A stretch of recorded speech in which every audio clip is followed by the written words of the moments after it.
Dia do julgamento.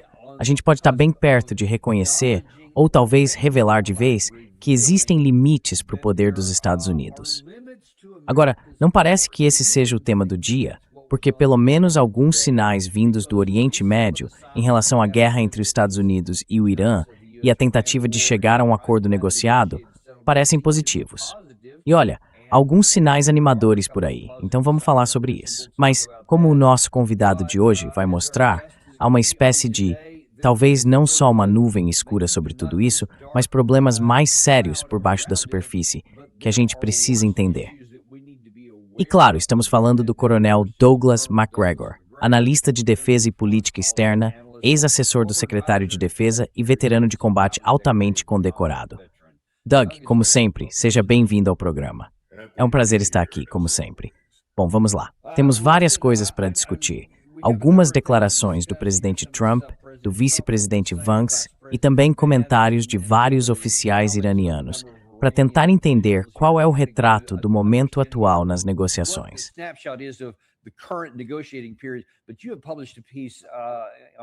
Mas você publicou um texto no Substack chamado O Dia do Julgamento, em que, deixa eu ver aqui, acho que é esse mesmo, em que você diz que o memorando de entendimento está encorajando o Irã. Mas o presidente Trump entende plenamente que os Estados Unidos perderam a guerra para subjugar o Irã com poder aéreo e naval. O presidente percebe que o fracasso da Marinha Americana em retomar o controle do Estreito de Hormuz de Teherã expõe os limites do poder militar dos Estados Unidos, que ficam escondidos do público. Bem, isso fica escondido do público, porque ninguém sequer reconhece que existem limites para o nosso poder. O que você quer dizer com isso?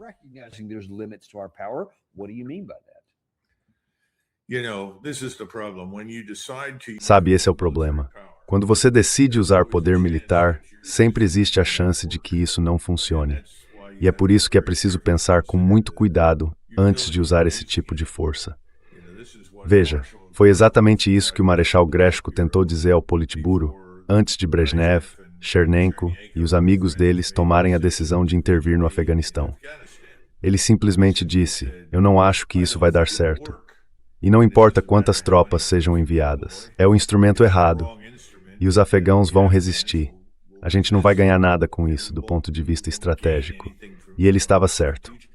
E houve um problema parecido desde o começo, com toda a guerra do Irã.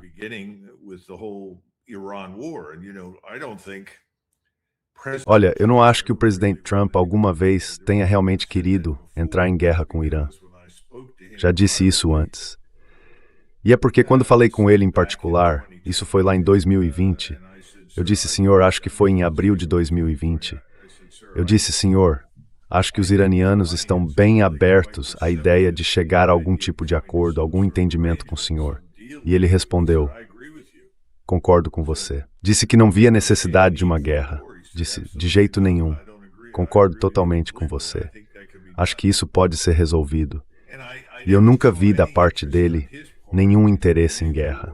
Acho que quando ele acabou se envolvendo com os iranianos, foi porque o Netanyahu começou o conflito e ele estava sob uma pressão enorme dentro dos Estados Unidos, vinda dos agentes de Israel.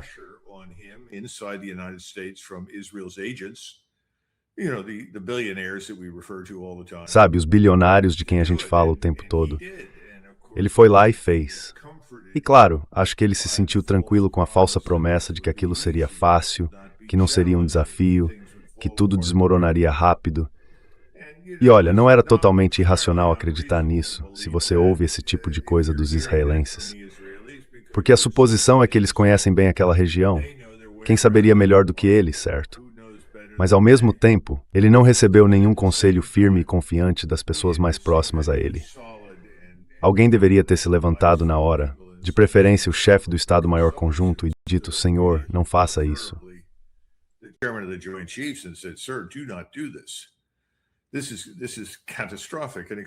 Isso é catastrófico. E isso mostrou a diferença entre uma potência continental e uma potência marítima. Ficou claro que a gente tinha limitações enormes no que podia fazer, porque não podíamos enviar forças terrestres. E mesmo que enviássemos, seria apenas um gesto simbólico. Não havia nada que pudéssemos conquistar que realmente mudasse o resultado final. E no fim das contas, se alguém esperava que a gente tomasse o Golfo Pérsico, que controlasse aquela região, isso simplesmente não vai acontecer. Eles desenvolveram capacidades que tornam isso impossível. Mas ninguém teve coragem de dizer isso abertamente. Então o que precisamos entender agora é o seguinte: eles decidiram usar o poder militar, mas não funcionou. Nós perdemos o conflito contra o Irã. Fim da discussão. Ponto final. Essa é a verdade.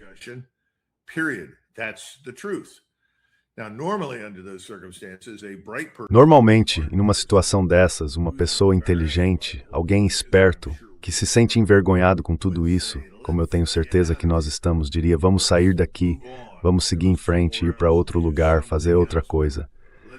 Mas não vamos insistir no erro. Esse é o problema agora. Eu não acho que o presidente esteja numa posição em que possa simplesmente se desvincular com facilidade. A gente pode falar sobre isso, mas no fim das contas, a brecha na armadura americana foi identificada. Todo mundo, no mundo inteiro, que antes nos via como praticamente inatingíveis, agora percebeu algo que já devia saber. Nós temos limites, porque somos uma potência aérea e naval. Não somos de fato uma grande potência terrestre. E a última vez que enviamos grandes forças terrestres foi, você deve lembrar, em 1990 e 91. Naquela época já estávamos desmontando o exército. Tivemos sorte de ainda ter um exército.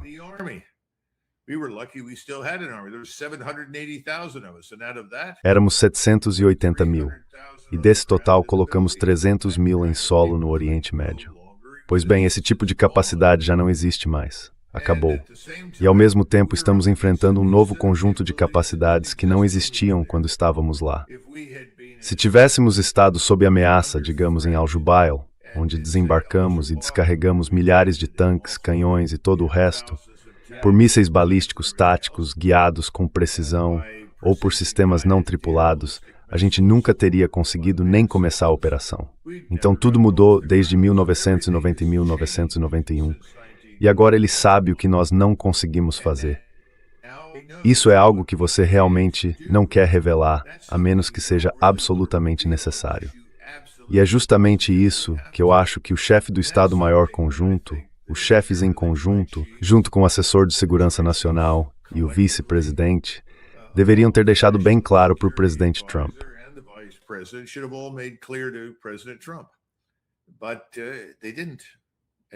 Mas eles não fizeram isso. E agora a gente está numa encrenca séria, eu diria, como uma grande potência.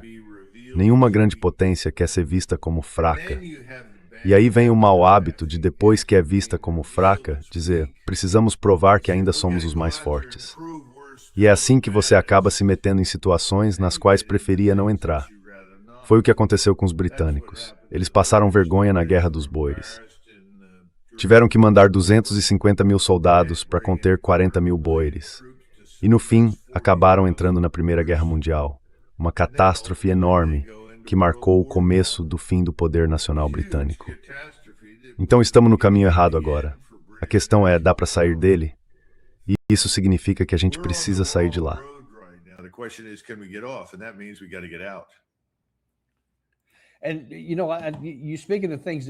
E sabe, você fala sobre as coisas que mudaram. Você mencionou, claro, que estamos falando principalmente de drones e mísseis, algo que não existia em 1991, quando você e eu entramos no Kuwait e por aí vai. Mas agora surgiu uma informação nova, e eu queria saber como isso se encaixa nas suas preocupações. A CNN noticiou hoje, na verdade, que o piloto americano abatido relatou ter visto drones iranianos se agrupando em áreas chamadas de áreas de água viva. Segundo o artigo, o piloto das Forças Especiais que foi derrubado sobre o Irã em abril descreveu uma cena impressionante antes de ejetar da aeronave. Vários drones iranianos pairando no ar, se movendo juntos, em uma formação que lembrava uma água viva, de acordo com 4 fontes familiarizadas com o caso. Agora, uiteraard esses drones são de regresso da Força Especial.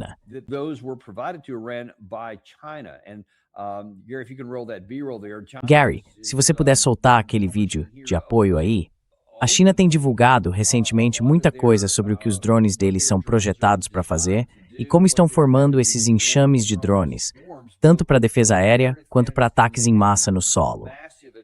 Isso parece mudar bastante o cenário, se não for só algo de filme, mas algo que eles realmente pretendem fazer. Isso tem sido muito preocupante. E eu acabei de, literalmente, assim que entramos no ar, falar com o Larry Johnson, nosso amigo em comum. Ele disse que entrou em contato com algumas fontes dele no campo, que tinham informações sobre aquele abate, e disseram que sim, aquilo realmente deixou todo mundo apavorado. Isso mudou, mesmo desde o início dessa guerra. O que a gente achava que era o jeito como as coisas funcionavam antes? Claro que sim.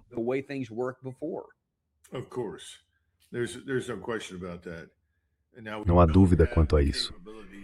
Agora, a gente ainda não tem capacidade de enviar todos esses drones sem algum tipo de coordenação. Ou seja, ainda precisa ter um ser humano em algum lugar distante que esteja controlando e coordenando tudo isso. Mas o que conseguimos fazer foi desenvolver drones semi-autônomos, ou seja, drones que seguem outros drones, e isso permite voar informações que antes não eram possíveis. E se você lançar drones em quantidade suficiente, e a gente sabe que hoje eles são relativamente baratos, dá para causar muito dano a tudo aquilo que a gente considerava garantido. Todos os instrumentos e estruturas que temos desde 1945 agora estão em risco.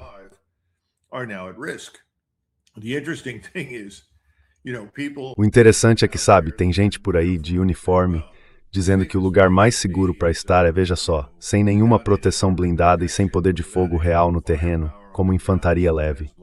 Eu não consigo imaginar lugar pior para se estar, porque na prática isso te deixa vulnerável o tempo todo a qualquer coisa. Você não tem apoio de fogo, não tem mobilidade de verdade, fica preso. E aí começam aquelas discussões sobre o futuro da guerra parecer com o de Starship Troopers. Parece ótimo, até você começar a pensar no custo de equipar, abastecer, manter e fornecer energia para tudo isso, e por aí vai.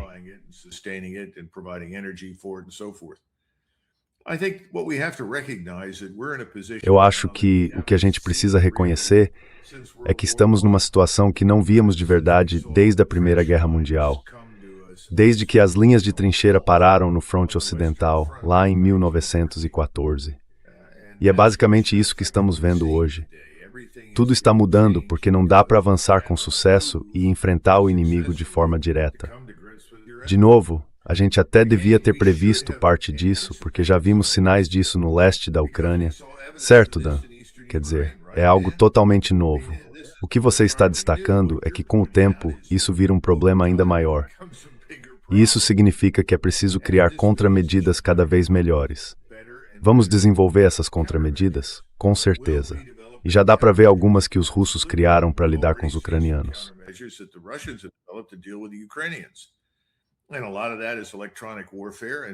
E muito disso é guerra eletrônica. E além da guerra eletrônica, é a capacidade de colocar no ar o que a gente costumava chamar de flak, aquela defesa antiaérea que permite destruir essas coisas. Mas o ponto é que a guerra mudou de forma fundamental. Não há dúvida disso. E a verdade é que a gente não está realmente preparado para lutar nesse tipo de ambiente. Então, em vez de dizer, precisamos de algum jeito nos cobrir de glória e aplicar um golpe devastador, esquece, isso não vai acontecer. O que precisa agora é dar um passo atrás, reexaminar tudo, reavaliar tudo e mudar para conseguir lidar com esse novo cenário. E isso vai levar tempo, Dan. Não é algo que se faz da noite para o dia.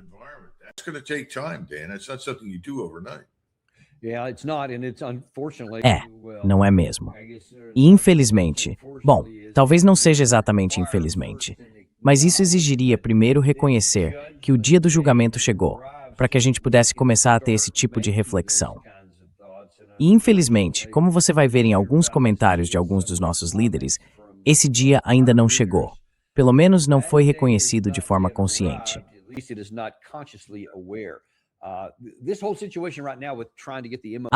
Toda essa situação agora, tentando conseguir o memorando de entendimento e encerrar a guerra, claro, gira em torno de questões financeiras e do possível impacto na nossa economia. O próprio presidente Trump admitiu isso naquela conferência do G7, quando disse algo como, olha, se a gente não fizer isso, podemos acabar entrando em depressão, porque as nossas reservas estratégicas de petróleo tinham só umas 4 semanas restantes. Eu não sei por que ele disse isso em público, Mas enfim, disse. E agora estamos aqui, tentando realmente negociar para resolver essa questão. O presidente Trump, acho que foi ontem mesmo, falou do Salão Oval que as coisas estão caminhando na direção certa. Na verdade, segundo ele, o petróleo agora está jorrando no Estreito de Hormuz.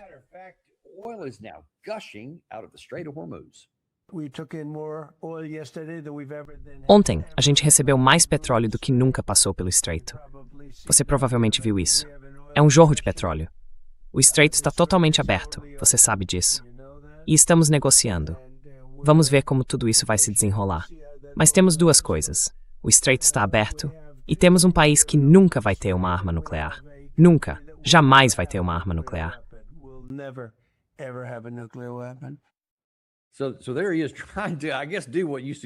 Então, aí está ele tentando, eu acho, fazer o que você sugeriu, tentando fingir que ainda estamos no controle de tudo isso.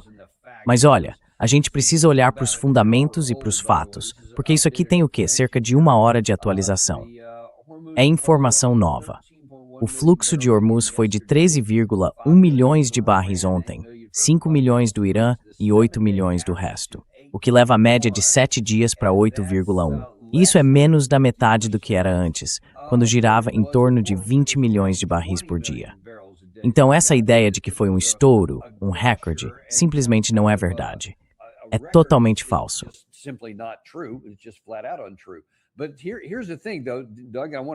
Mas é o seguinte, Doug, eu quero destacar para o nosso público que esses números estão altos, porque tem uma frota inteira de petroleiros parada no Golfo, esperando para sair.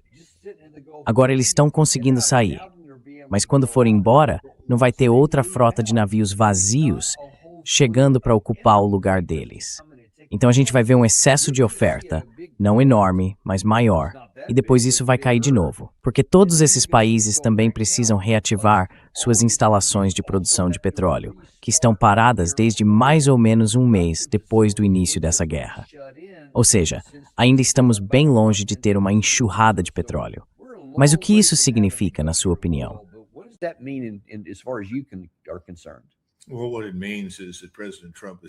Olha, o que isso significa é que o presidente Trump continua tentando manipular os mercados, especialmente os de petróleo e derivados. E, infelizmente, o pessoal de Wall Street tem dado ouvidos a esse absurdo. O verdadeiro impacto dessa guerra sobre nós ainda nem começou a ser sentido. É isso que as pessoas não entendem. A gente está caminhando para tempos bem piores do que os que já vimos. O preço do petróleo vai voltar a subir. Eu acho que pode chegar a 150, talvez $200 o barril. Mas não é isso que o Donald Trump quer. E ele percebeu que o pessoal de Wall Street vai continuar ouvindo o que ele diz. Em algum momento, a realidade física vai se impor. E a realidade física mostra exatamente o que você acabou de descrever. Quais são os verdadeiros resultados dessa guerra, Daniel? A desglobalização é o primeiro deles.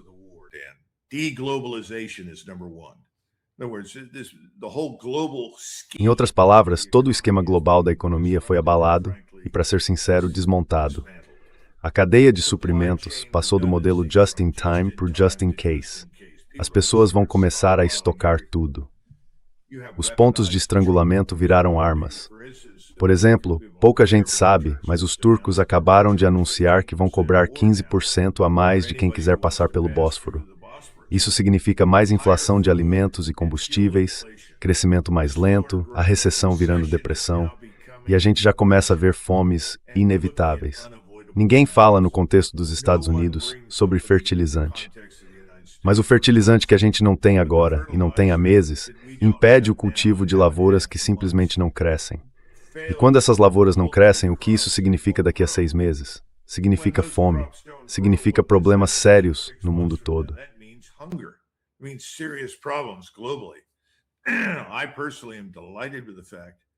Eu pessoalmente fico satisfeito com o fato de o presidente Trump finalmente ter dito em público o que eu, você, o Larry e muitos outros já vínhamos dizendo, que estamos caminhando para uma depressão na maior parte do mundo.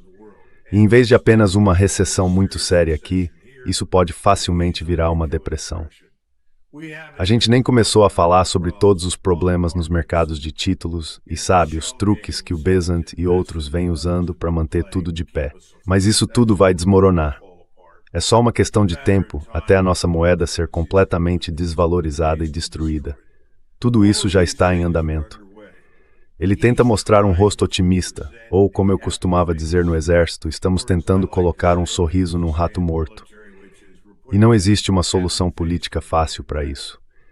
Essa é a segunda parte do problema, e eu espero que a gente ainda fale sobre ela.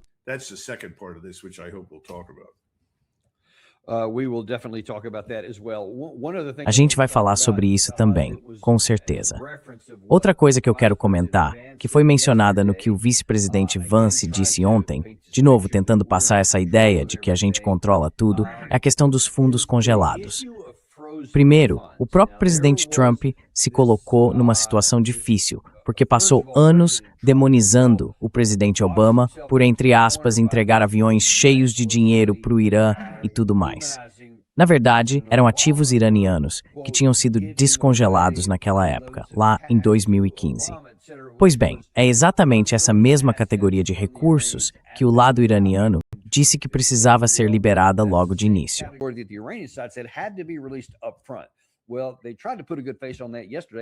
Bom, ontem eles tentaram disfarçar a situação, com a vice-presidente dizendo algo como: "Olha, não se preocupem com isso, porque tudo vai ser controlado por nós. A gente é que vai dizer a eles como usar esse dinheiro.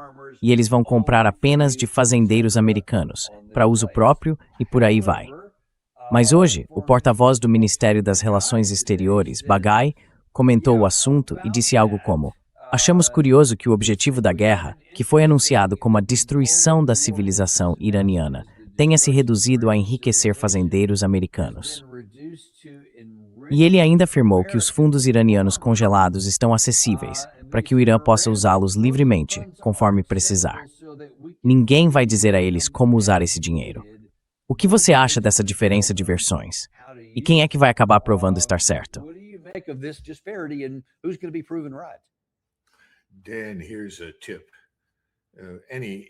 Dan, deixa eu te dar uma dica. Qualquer diplomata experiente vai te dizer o seguinte: quando você está envolvido em negociações sérias, você não diz nada. Se o Vance é mesmo o principal diplomata nessa situação, então, cale a boca, volte para trás das portas fechadas e negocie. Se for preciso fazer uma declaração, saia e diga algo como: "Estamos avançando, estamos otimistas. Muito obrigado." E pronto, saia do palco. Não é necessário que ele tente justificar as declarações imprudentes do presidente. Esse não é o papel dele. E também não é um problema dele. O trabalho dele é conseguir um acordo negociado. Então pare de falar, porque tudo o que acontece quando você vai a público e faz uma série de declarações como ele fez, é exatamente o que você acabou de relatar. Você está negociando em público. Aí o outro lado responde: "Tá bom, dane-se, não vamos concordar com isso e aquilo." Perdemos completamente o rumo da diplomacia. Todos os bons acordos de longo prazo com qualquer eficácia real são alcançados em particular, em silêncio, atrás de portas fechadas, não em praça.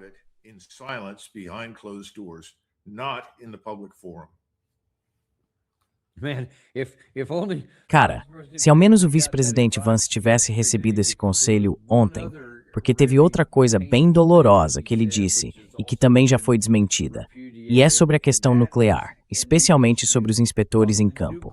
Vamos ouvir o que o vice-presidente disse.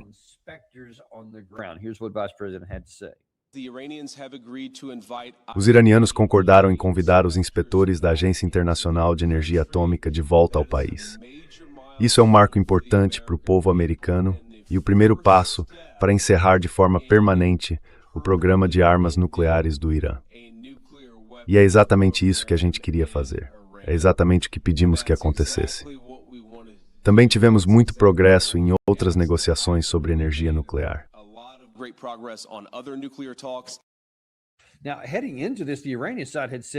Agora, antes de começar tudo isso, o lado iraniano já tinha dito: "Olha, a questão nuclear é a fase 2.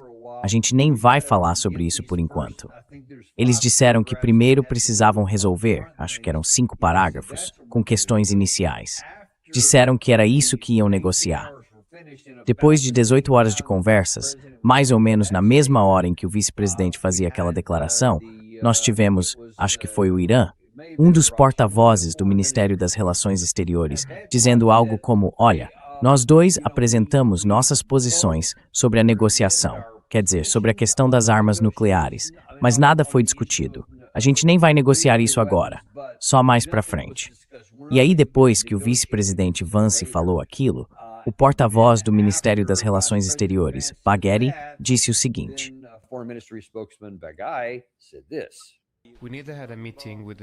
nós não tivemos nenhuma reunião com o diretor-geral da Agência Internacional de Energia Atômica e também não há qualquer plano para que a agência inspecione as instalações nucleares do Irã que foram danificadas em consequência da agressão militar dos Estados Unidos e do regime sionista. Em essência, não existe nenhum procedimento a esse respeito. There is no procedure in this regard. Então, para mim, isso não está muito claro, Doug. Uma parte é a esperança, porque não dá para fazer essas declarações e não saber que o lado iraniano vai via público e rejeitar tudo.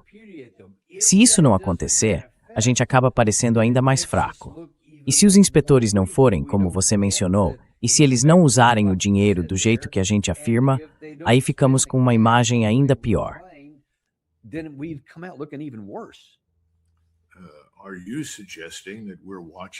Você está sugerindo que a gente está assistindo a um show de palhaços?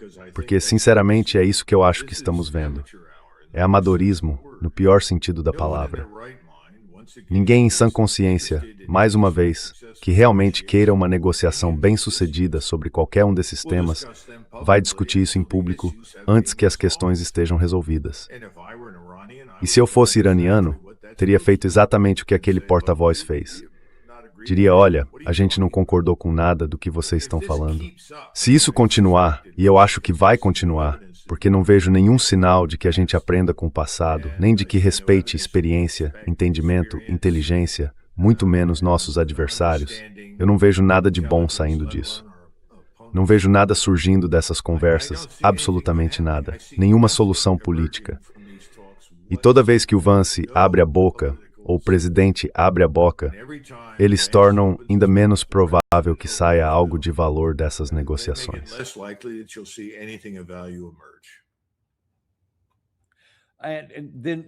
Então, para onde a gente deve ir a partir daqui? Porque ainda tem outras. Bom, tem várias questões na mesa que precisam ser resolvidas de um jeito ou de outro, já que a gente começou esse processo. Então, o que a gente pode fazer?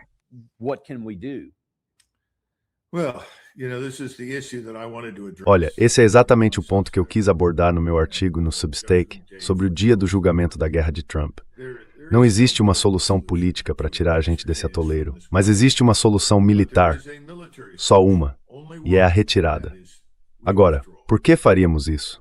Porque quanto mais esse processo de paz se arrasta, mais difícil e mais complicado ele fica.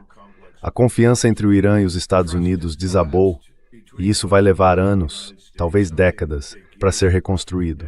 E lembre-se, Israel continua totalmente, absolutamente desinteressado em qualquer tipo de acordo. Então isso é algo que o presidente não tem como superar. Eu acho que o presidente está sob pressão.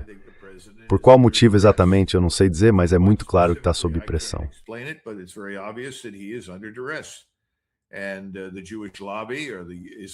E o lobby judaico, ou Israel, como você quiser chamar coletivamente, tem seus agentes nos Estados Unidos que têm algo contra ele. Eles estão segurando isso sobre ele e dizendo que é melhor ele continuar a guerra. Então eu acho que o que a gente vê no Trump de vez em quando são explosões de raiva e frustração que têm menos a ver com os iranianos e mais com o fato de que ele tenta tranquilizar as pessoas que o colocaram na Casa Branca. As pessoas que gastaram centenas de milhões de dólares para levá-lo até lá, desde o começo.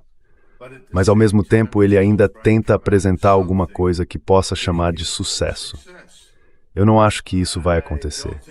Então, eu acho que o que a gente realmente precisa fazer para convencer os iranianos de que estamos falando sério é se retirar.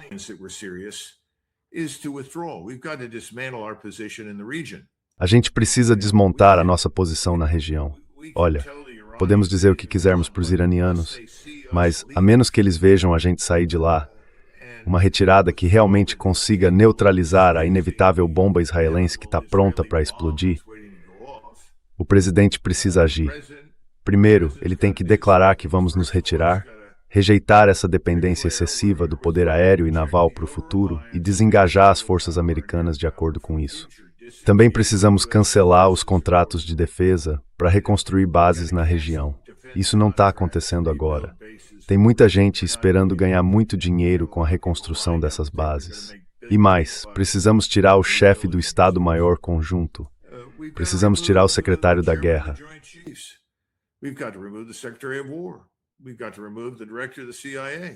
A gente precisa tirar o diretor da CIA.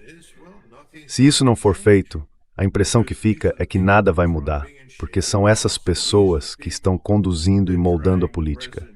São elas que arrastaram o presidente Trump para a guerra. São elas que querem mantê-lo lutando. E é preciso intermediar um acordo entre os países do Golfo e o Irã, condicionado à nossa retirada. Agora, não é algo que ele precise necessariamente admitir logo de cara, dizendo, vou tirar todo mundo imediatamente. Embora isso devesse acontecer em breve. Mas ele realmente precisa se desvincular, afastar essas pessoas e simplesmente dizer para os iranianos, estamos saindo, estamos fora. Porque tem uma coisa que ele não pode fazer, Dan. Ele não pode garantir que Israel cumpra qualquer coisa que o Irã queira.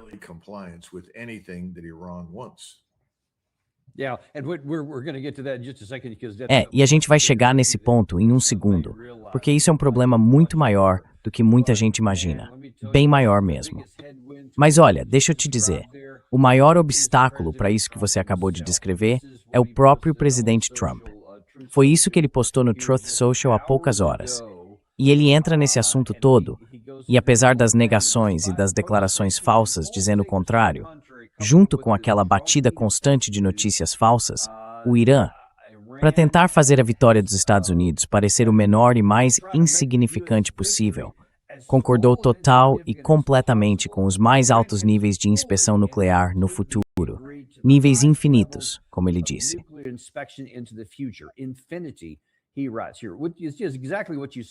Ele escreve aqui, exatamente como você sugeriu, que está preocupado em parecer que venceu.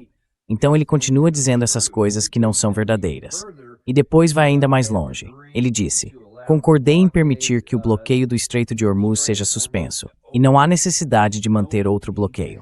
No entanto, todos os navios permanecem no local. Se for necessário restabelecer o bloqueio, eu o farei. E aí ele entra na questão do dinheiro e das sanções que o Tesouro dos Estados Unidos vai colocar em uma conta de custódia controlada pelos próprios Estados Unidos. E todo esse dinheiro, segundo ele, seria usado apenas, exclusivamente, para comprar milho, trigo e soja dos nossos grandes fazendeiros americanos. Mas, Doug, não tem como isso ser verdade.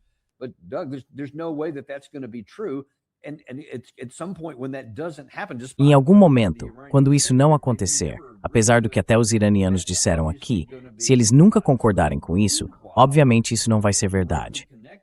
Enquanto isso, diretamente ligado a isso, ontem o Ghalibaf foi a Oman e disse que eles estão trabalhando nos preparativos para o controle do Estreito de Hormuz depois que esse período de 60 dias acabar.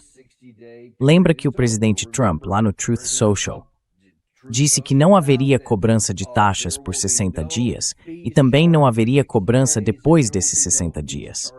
Pois é, o lado iraniano respondeu dizendo, a gente vai cobrar no dia 61. E eles estão avançando nisso agora, o que está autorizado no memorando que o presidente Trump assinou. Cara, com esses ventos contrários, eu simplesmente não sei como as coisas vão dar certo nesse momento.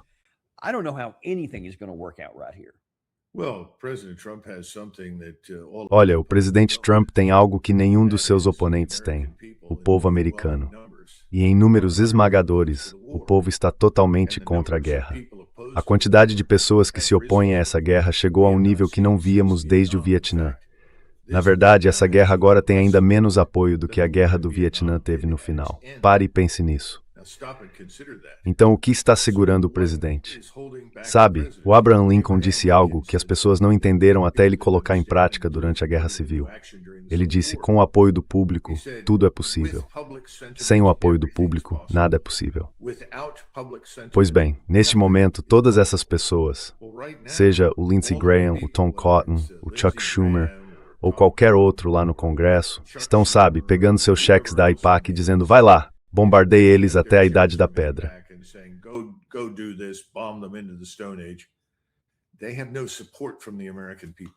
Eles não têm apoio do povo americano. O presidente Trump, se ele se levantar e disser, chega, estamos fora, eu tô saindo, ele tem apoio. O povo americano vai apoiar isso.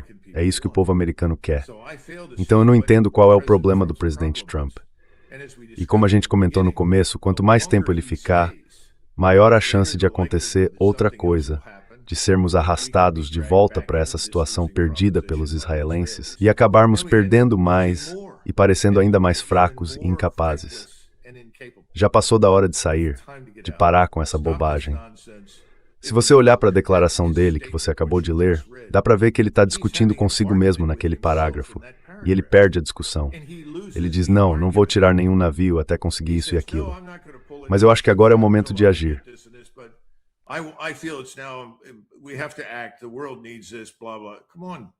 O mundo precisa disso, blá, blá, blá. Vamos lá, presidente Trump, decida-se de uma vez. O que diabos o senhor está fazendo? E dá para ver claramente que ele está com dificuldade, sem nenhuma dúvida. E não precisava estar. Ele só precisa olhar os dados das pesquisas, entender o que o povo americano quer, e o que eles querem é sair. Então saia.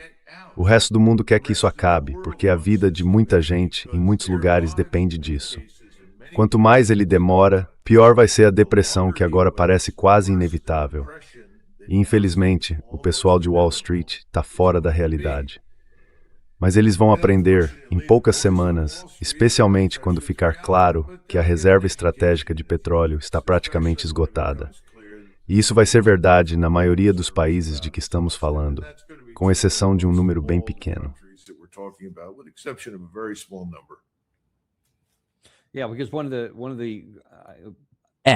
Porque uma das coisas é que, eu não sei se ele não percebe isso, ou se simplesmente está tapando os olhos e dizendo, não vejo nada.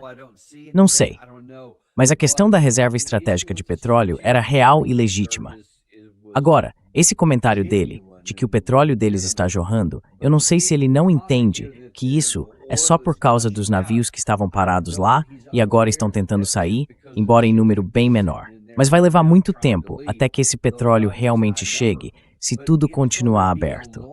E mesmo assim, a gente ainda vai continuar usando aquela reserva estratégica de petróleo.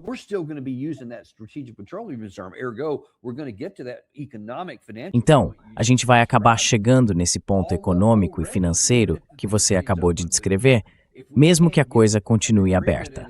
Mas se não conseguirmos um acordo e tudo voltar a ficar fechado, e já vamos entrar nessa questão do Líbano, aí sim vai ser um problema sério.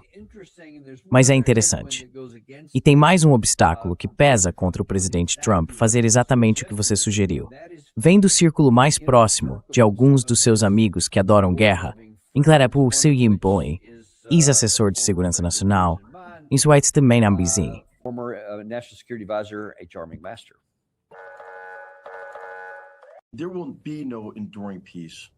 Não vai haver uma paz duradoura com o Irã.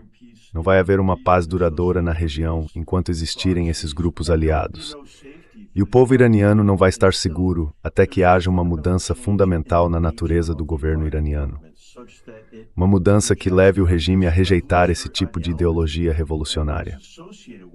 E o que vem junto com isso é uma hostilidade permanente aos Estados Unidos, a Israel e aos vizinhos árabes. Essa chamada defesa avançada, como eles dizem, na verdade, é uma ofensiva avançada. O objetivo é manter o mundo árabe fraco, preso em conflitos constantes, em guerras civis sectárias, e assim expandir sua influência até o Mediterrâneo, cercar Israel com um anel de fogo, destruir Israel e matar todos os judeus. É isso, de fato, que eles querem fazer.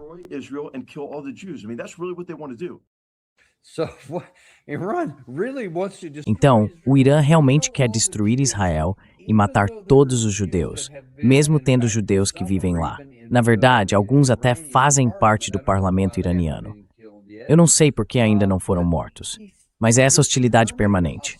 Por que você acha que eles são tão hostis assim? Talvez seja porque a gente tem assassinado líderes deles, generais, cientistas, e entrado em guerra com eles 2 vezes num intervalo de mais ou menos 8 meses. Eu não sei, Doug. in September. I don't know, Doug. Maybe I'm just crazy here. What do you think? Well, don't forget the Iraq-Iran war, which Bom, não vamos esquecer a guerra entre o Iraque e o Irã, que nós financiamos. Pois é, tem isso também. A gente equipou os iraquianos e matou, o quê? Entre 500 mil e 800 mil iranianos, dependendo da fonte que você quiser usar. Olha, ele está apresentando o ponto de vista israelense. O Netanyahu escreveu as falas. Vamos falar da realidade. A realidade é que os israelenses estão numa situação de usa ou perde. Para eles, esse é o momento decisivo. Se eles não conseguirem nos manter nessa guerra e prolongar esse conflito tempo suficiente na cabeça deles para destruir completamente o Irã, quem deixa de existir não é o Irã, é Israel. Essa é a verdade que ninguém quer admitir dentro do campo israelense agora. Israel está numa situação muito ruim. Está no limite, como a gente costuma dizer. Já não tem muita velocidade nem altitude para perder.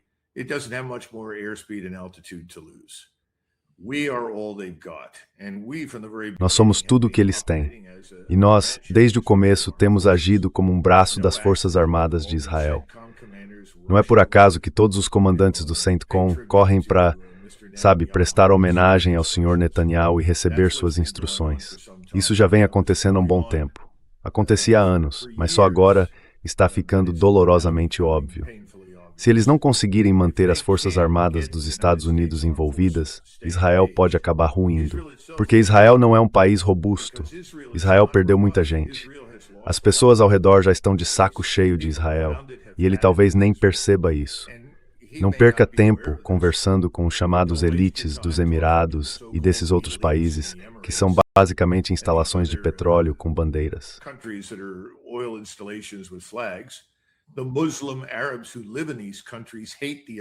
Os árabes muçulmanos que vivem nesses países odeiam as elites. Os árabes muçulmanos que vivem na Península Arábica odeiam Israel e odeiam a gente, porque somos nós que tornamos Israel possível. Essa é a verdade. E o Irã não tem interesse de longo prazo em estar em guerra conosco. E aliás, absolutamente ninguém fala da Turquia.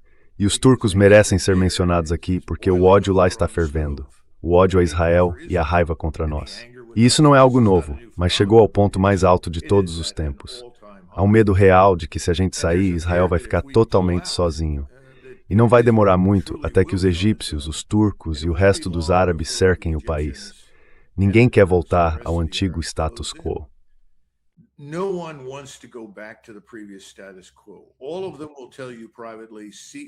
Todos eles vão te dizer em particular que o acordo Sykes-Picot acabou.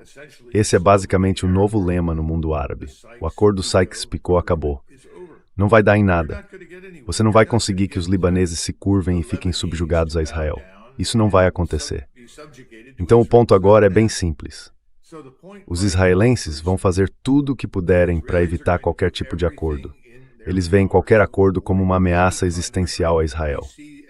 E nesse momento, eu tenho que concordar com eles, porque eles lidaram com tudo isso de um jeito que eu nunca imaginei que fosse possível.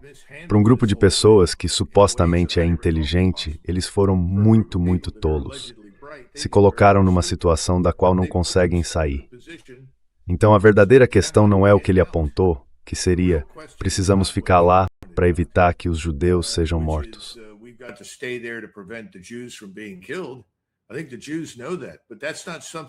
Eu acho que os judeus sabem disso, mas não é algo que foi imposto a eles. Não era assim anos atrás, quando tudo começou, mas agora é. E não necessariamente serão os iranianos que vão fazer isso. Então, neste momento, o que a gente pode fazer? Podemos continuar presos numa guerra permanente que ninguém quer, nem nós, nem o resto do mundo, e que é extremamente destrutiva. Ou pode acontecer um milagre em Jerusalém, e alguém lá decidir que chegou a hora de mudar completamente o governo.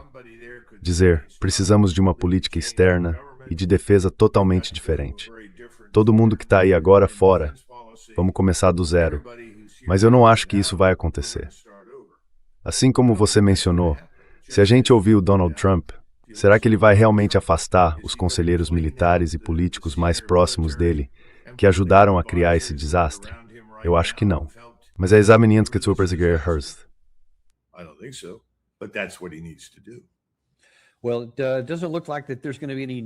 Bom, não parece que vai haver nenhum avanço a curto prazo sobre isso dentro do governo israelense. Você já mencionou esse ponto algumas vezes aqui. O maior obstáculo, talvez o principal de todos, é a questão do Líbano. E isso foi divulgado, se não me engano, ontem mesmo. O primeiro-ministro de Israel, Benjamin Netanyahu, o ministro da Defesa, Israel Katz, o chefe do Estado-Maior das Forças de Defesa de Israel, Eyal Zamir, e o comandante do Comando Norte, Rafi Milo, fizeram uma videoconferência na segunda-feira. Em um comunicado conjunto, eles disseram que as forças de defesa de Israel vão continuar agindo de forma decisiva para impedir ameaças contra seus soldados e civis, destruir a infraestrutura terrorista e manter a zona de segurança no sul do Líbano. A segurança dos civis israelenses e das tropas das forças de defesa de Israel continuará sendo prioridade absoluta, sem concessões.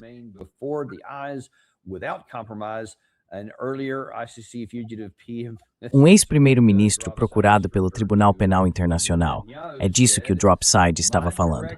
Benjamin Netanyahu disse o seguinte: minha orientação e a do ministro da Defesa para as forças de defesa de Israel é clara e não mudou. Nossos combatentes no sul do Líbano têm total liberdade de ação para impedir qualquer ameaça direta ou emergente contra eles ou contra os moradores do norte. As forças de defesa de Israel não têm restrições nesse assunto.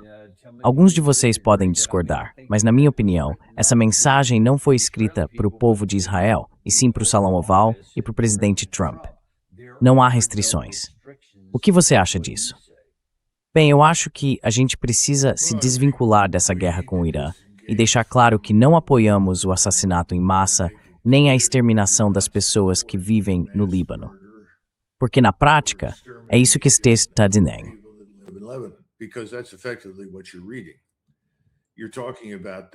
Você está falando sobre a gasificação do Líbano. Os israelenses realmente acreditam que podem sair dessa situação matando, mas eles parecem não entender que adotar essa postura é o caminho mais certo para levar Israel à extinção. Não dá para resolver isso matando. E tentar fazer isso só piora as coisas, não melhora. Eu nem sei mais o que dizer, Dan, mas se você acha que vai conseguir sair do Líbano matando gente e transformar o país em outra Gaza, pode esperar sentado. Tina Favreau. You're in for a long wait. That's not going to work. E olha, tem algumas questões maiores aí. Na verdade, é uma questão bem grande. O presidente Trump, na entrevista que deu para Axios, há mais ou menos uma semana, foi perguntado de forma bem direta: o senhor pode dizer para Israel parar no Líbano? E eles vão ouvir? Vão concordar com o senhor?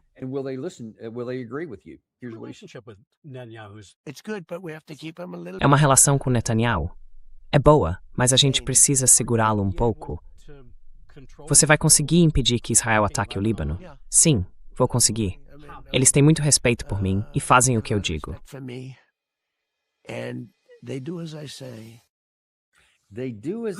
Eles fazem o que eu mando. Foi isso que ele disse ali.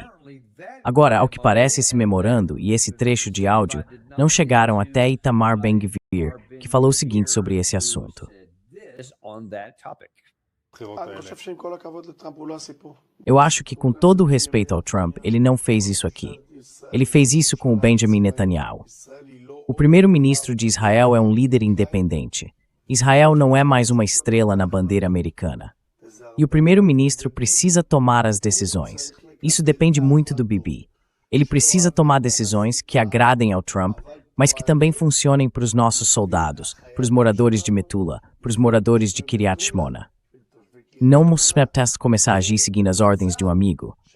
E ele é de fato um grande amigo. A gente precisa reconhecer isso também.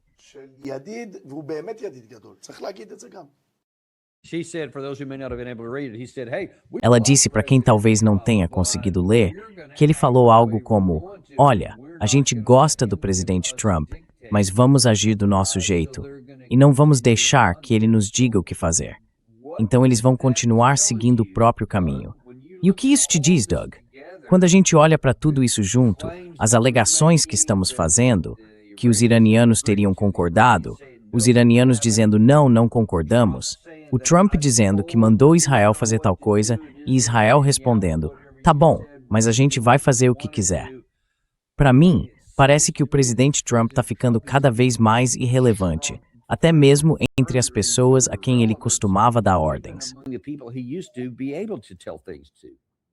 I tell everyone that they should listen to Ben. Eu digo para todo mundo que devia ouvir o Ben-Gvir. O que ele fala é exatamente o que o governo pensa, e, para ser sincero, o que a maioria dos israelenses pensa também. E a expectativa, embora ele não tenha dito isso abertamente, é que nós sejamos os servos da grande Israel. Que nós, com as nossas forças armadas, continuemos envolvidos até que a visão de mundo dele se realize, a visão de Ben-Gvir, que é a grande Israel. É com isso que o presidente Trump vai ter que lidar. Será que o presidente Trump pode ir lá e conseguir uma declaração de guerra contra o Líbano? E, aliás, contra qualquer outro país, incluindo o Irã, ou qualquer outro país árabe da região, ou até mesmo a Turquia, só para satisfazer as exigências de Ben-Gvir? Será que ele consegue fazer isso? Bom, a atitude de Ben-Gvir é a seguinte: passamos 30 anos comprando políticos. Agora é hora de eles pagarem a conta. Temos o melhor governo que o dinheiro pode comprar. E o governo já foi comprado. Fim de conversa. The government's being bought. End of discussion. So now it's time to pay back. Então agora chegou a hora de retribuir. Quando você aceita o dinheiro deles, eles esperam que você entregue resultados.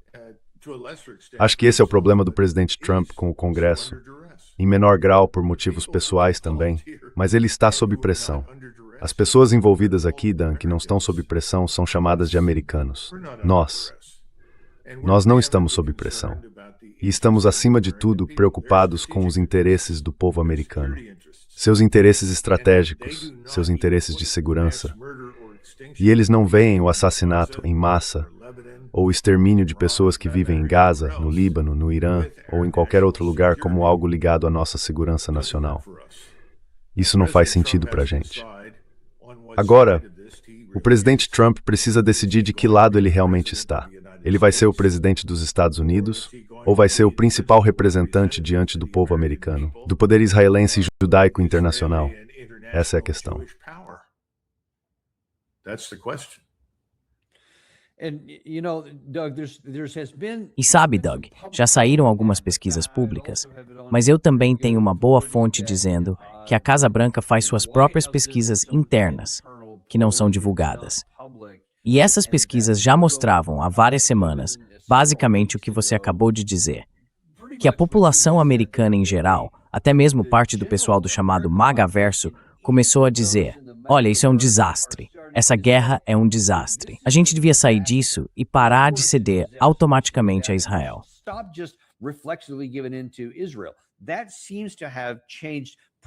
Parece que isso mudou bastante. O vocabulário do presidente Trump, as coisas que ele vinha dizendo, porque ele falava tipo, eu digo a eles o que fazer, e eles são o parceiro menor, sabe, esse tipo de coisa.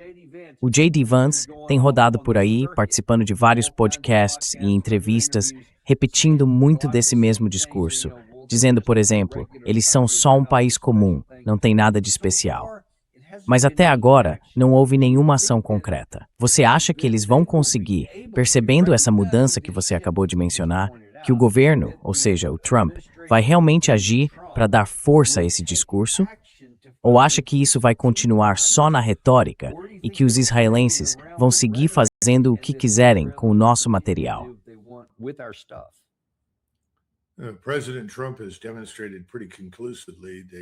O presidente Trump mostrou de forma bem clara que ele é mesmo um político. E a maioria dos políticos gosta de ficar um pouco em cima do muro. O que isso quer dizer? Que ele tende a tentar encontrar uma posição em todos os lados da questão. Ele não tem o impulso de tomar uma decisão que possa ser, de qualquer maneira, algo que a gente reconheceria como realmente decisivo. Agora, isso pode mudar? Sim, eu acho que pode. Mas é importante entender, quando é que a Revolução Francesa realmente começou? Ela começou quando o povo de Paris não conseguia mais comprar pão. Então, qual é o ponto de ruptura?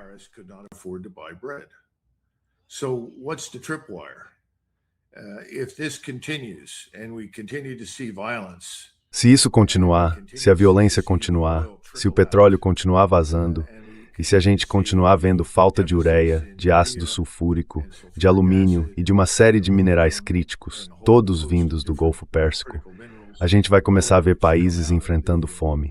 E o nosso próprio povo vai perceber que não se trata de queda na demanda. Isso é bobagem, é destruição da oferta.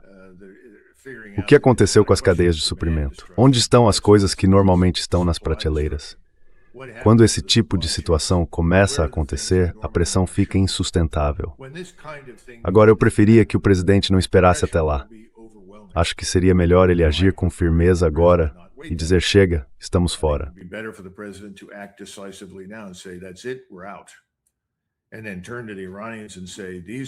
E então virar para os iranianos e dizer: esses são os nossos interesses, estamos fora. A gente respeita os interesses de vocês. É assim que a gente enxerga os seus interesses. Mas isso não é algo que ele foi treinado ou educado para aceitar. Sabe, historicamente, como nação, nós éramos muito populares no mundo porque costumávamos respeitar os interesses dos outros. Quando a gente finalmente se envolveu no mundo depois da Segunda Guerra, quando não voltamos para casa e ficamos espalhados pelo planeta, éramos populares, até o comunismo deixar de ser uma ameaça. Aí a gente falhou em ir embora. E foi aí que a nossa popularidade começou a cair. A gente devia ter saído, mas não saiu. E agora há uma situação parecida no Oriente Médio. A gente não consegue proteger esses países.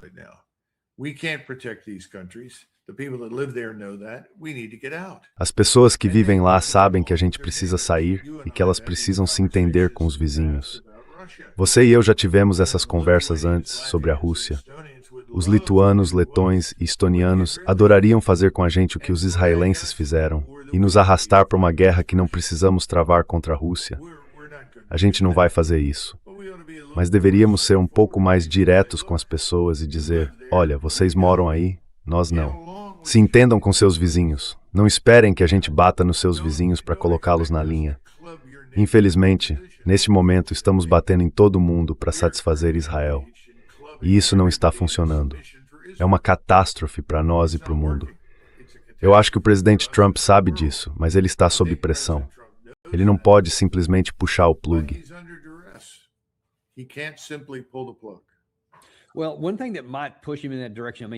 Bom, uma coisa que pode empurrar ele nessa direção, quer dizer, o Gary mostrou há pouco aquela pesquisa que a Newsweek divulgou, e a gente mencionou mais algumas também, mas teve um movimento adicional nisso. Vamos olhar só para o lado republicano dessa história. Quer dizer, ele está começando a incendiar a própria casa. A gente viu o que aconteceu com o Thomas Massie. Ele fez de tudo, gastou dezenas de milhões de dólares, vindos de todo tipo de gente, para garantir que o Massie não fosse reeleito na eleição primária. Então, ele conseguiu isso, mas teve um preço. E agora, nas últimas 24 horas, o Tucker Carlson veio a público e disse: olha, eu nem me considero mais parte do Partido Republicano. Eu não sou democrata e não vou ser.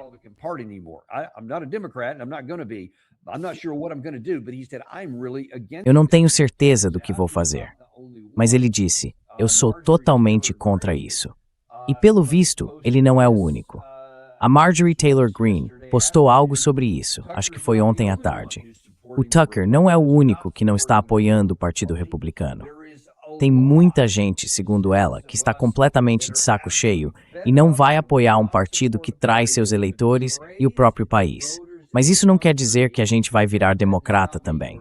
Só que a gente terminou com esse Partido Republicano que coloca a América em último lugar. Agora, essas não são figuras pequenas. Como você enxerga essa tendência? E será que isso pode finalmente chamar a atenção do presidente Trump para ele perceber que o custo para o próprio partido pode ser maior, especialmente com a eleição de novembro chegando, do que o custo de ir contra o lado israelense e priorizar os interesses americanos?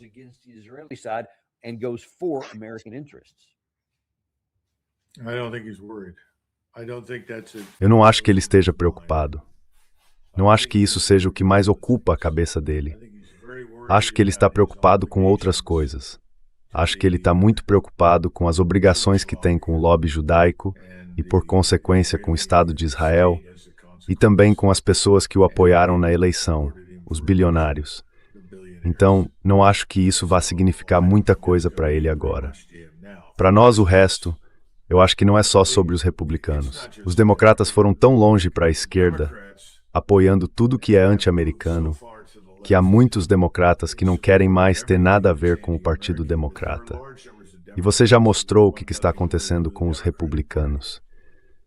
Eu acho que o sistema bipartidário, do jeito que a gente conhecia, está desmoronando.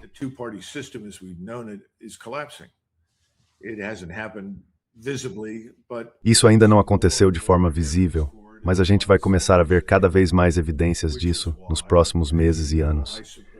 É por isso que, como você sabe, eu apoio a criação de um terceiro partido, um partido nacionalista, um partido América em primeiro lugar, um partido da liberdade americana. É disso que precisamos, um partido que se preocupe, acima de tudo, com a segurança nacional, a defesa nacional, a identidade, a cultura e a história dos Estados Unidos. E, claro, isso é algo inaceitável para muita gente da esquerda. Também é inaceitável para alguns dentro do próprio Partido Republicano, que há anos apoiam o lobby de Israel. No fim das contas, eles não são tão diferentes assim. Eu acho que estamos entrando num período em que tudo vai mudar. Agora, o que vai acontecer com o presidente Trump nesse processo? Bom, se as coisas ficarem tão ruins quanto eu imagino nos próximos meses, vai haver muita pressão para tirá-lo do cargo. E eu acho que vai acontecer.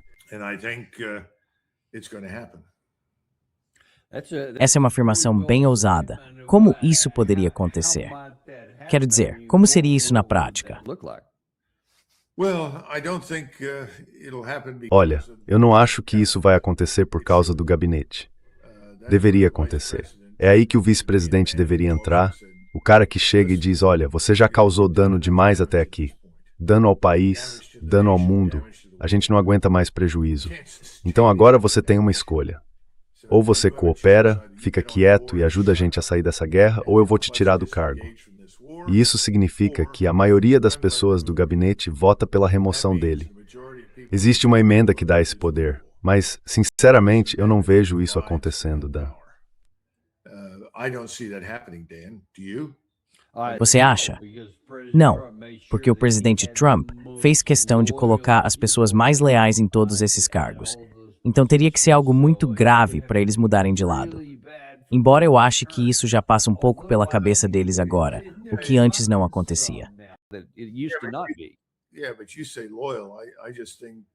Mas você fala em lealdade.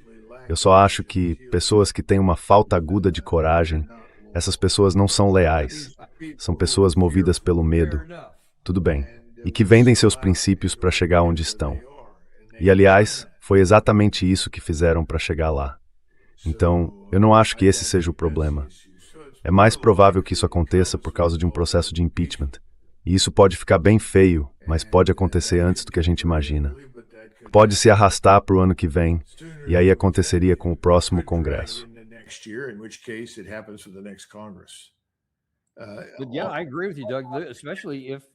Eu concordo com você, Doug.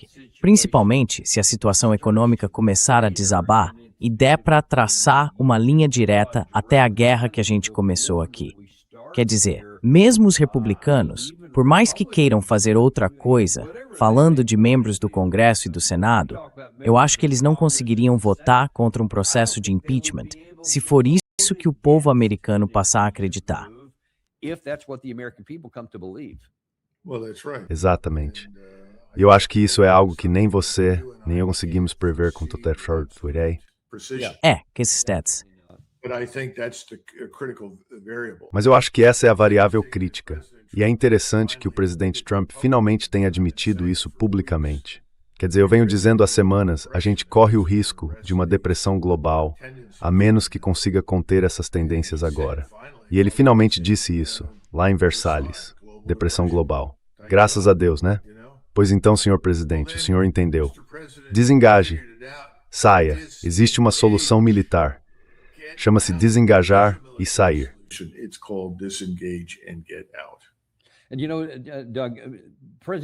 Olha, Doug, o presidente Trump é a pessoa mais habilidosa que eu já vi na minha vida.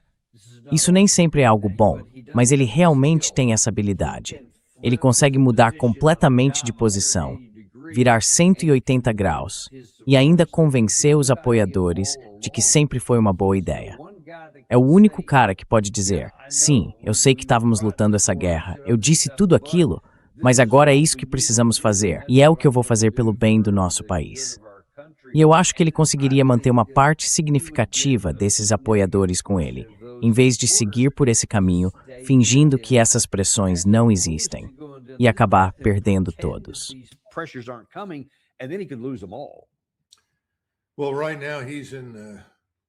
Olha, nesse momento ele está numa zona de perigo parecida com a que o Richard Nixon se encontrou. O Nixon fez campanha prometendo acabar com a guerra do Vietnã. Quando ele se reuniu pela primeira vez com o Estado-Maior, em 1969, todos disseram: sim, vamos sair, não tem vitória aqui, não há nada a ganhar, tudo isso foi um desastre, o melhor que podemos fazer é ir embora. Mas depois o Henry Kissinger o convenceu em particular de que, se os Estados Unidos fizessem isso, pareceriam fracos aos olhos dos soviéticos, e isso poderia ter consequências. E foi dessa interpretação errada que nasceu a tragédia chamada Intervenção no Camboja.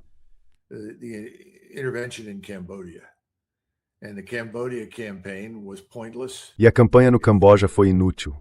Ela só trouxe mais caos e instabilidade para a região, matou mais americanos depois que o Nixon assumiu do que antes dele chegar. Ele só adiou o fim inevitável. Então o presidente Trump precisa parar e pensar bem nisso, ou pelo menos conversar com alguém que possa ajudá-lo a pensar direito, e não com as mesmas pessoas que vêm aconselhando ele até agora. Porque não é isso que ele quer fazer. Não espere as coisas piorarem. Foi o que o Nixon fez.